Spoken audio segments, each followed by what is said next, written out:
walkwards, waywards, wade in courses of expansive deepenings of the soul, in which things enter and are integrated, not just consumed, but integrated and become part of us, and in some sense are always part of us, but at the same time not.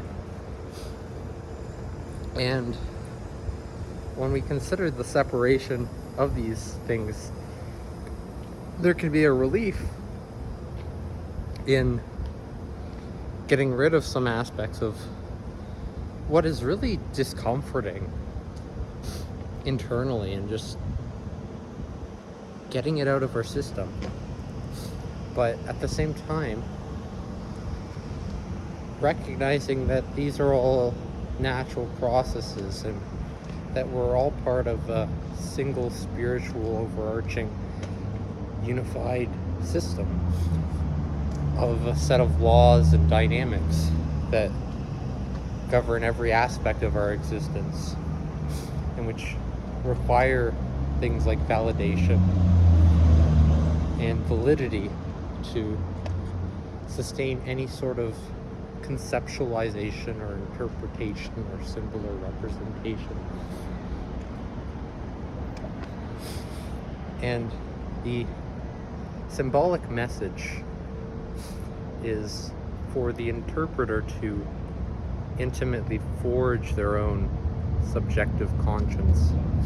in its proximal relations to that, and really to stimulate something of conscience, not just interest, but something more deeper than that. And interest is an essential element, don't get me wrong, but there's a lot of complicated emotions that are necessary as well, that occur concurrently with that, and that really complexify it and give it a richness to it. Color, not just color, but a texture and a pattern, what it feels like directly through that sense perception, but not just the sense perception, the transduction of that information. And it's part within our total experiential atmosphere, in its passing by of things, and the subtle shifts in temperature which are associated with that, and give a full figure to our form, modeling what is ultimately really comforting and kind to us, kind in its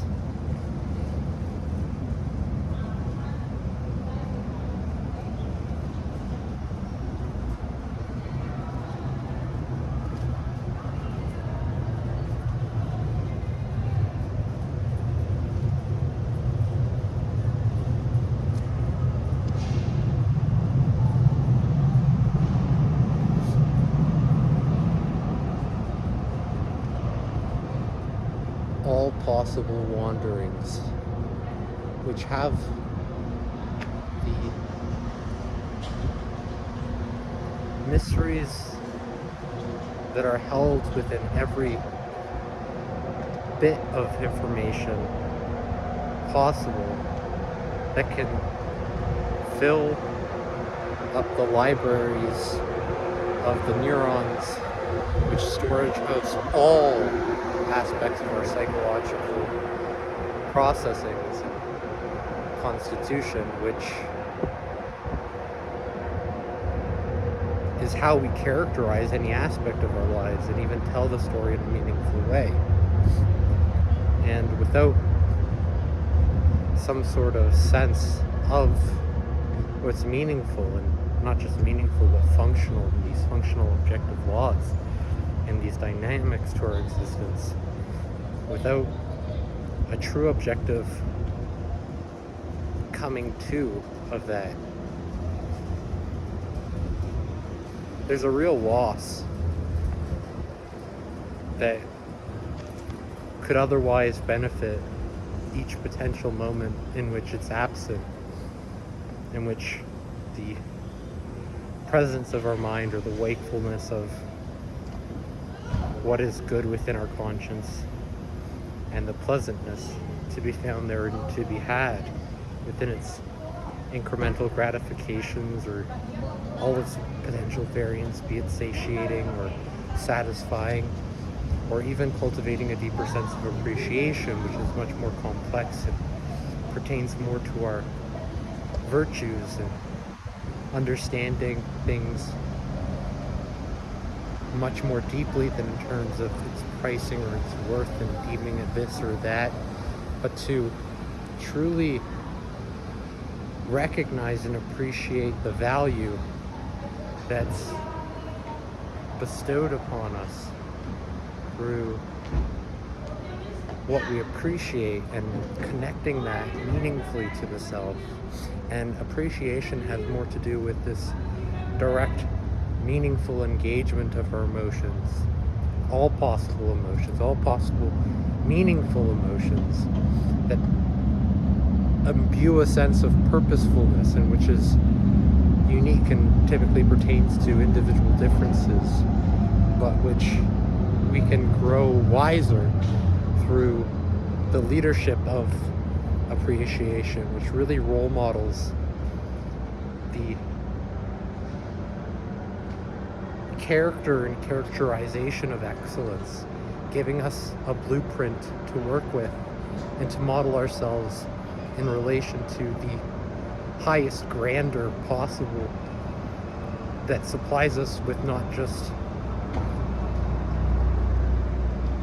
concepts or ideas, the subject matters of ideations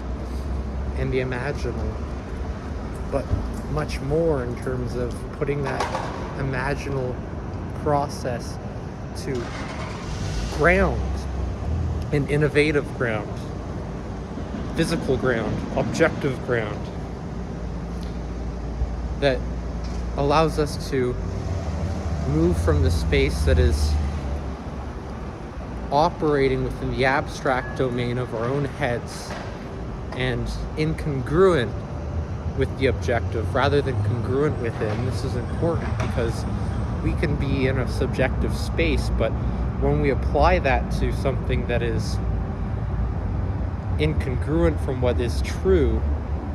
within that domain, it always pertains to an objective synthesis in regards to truth. And if the alignment between what's objective and subjective is disproportional, so that it's incongruent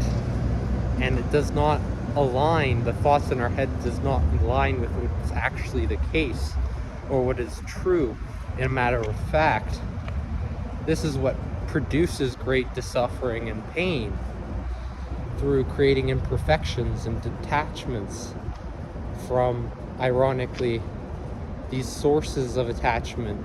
that we have to our own subjectivity, and an attachment that attributes that subjectivity to something as being subjectively true, as objectively true, but it only really pertaining to, it's subjectively true to you, and it could be meaningful to you or meaningless to you.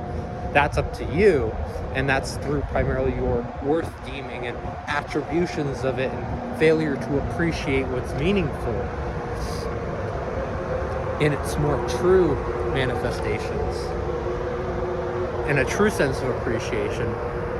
that recognizes objectivity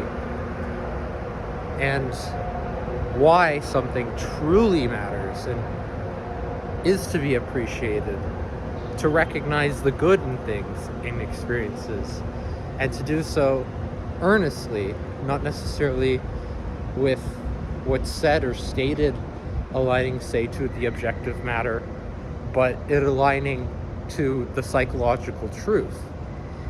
And the structure of that, what validates that, what constitutes that, and that tends to be more complex and pertains to these individual differences as well as universal attributions that generally categorize and represent what tends to be fair and upholds positive physical health and psychological functioning, but most importantly, a healthy subjectivity and the health and well-being of our subjective experiences, in which we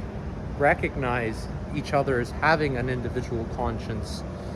through an innate theory of mind that allows us to empathize and recognize the complex emotional lives of individuals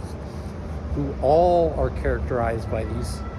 volitional psychological processes, but also automatic psychological processes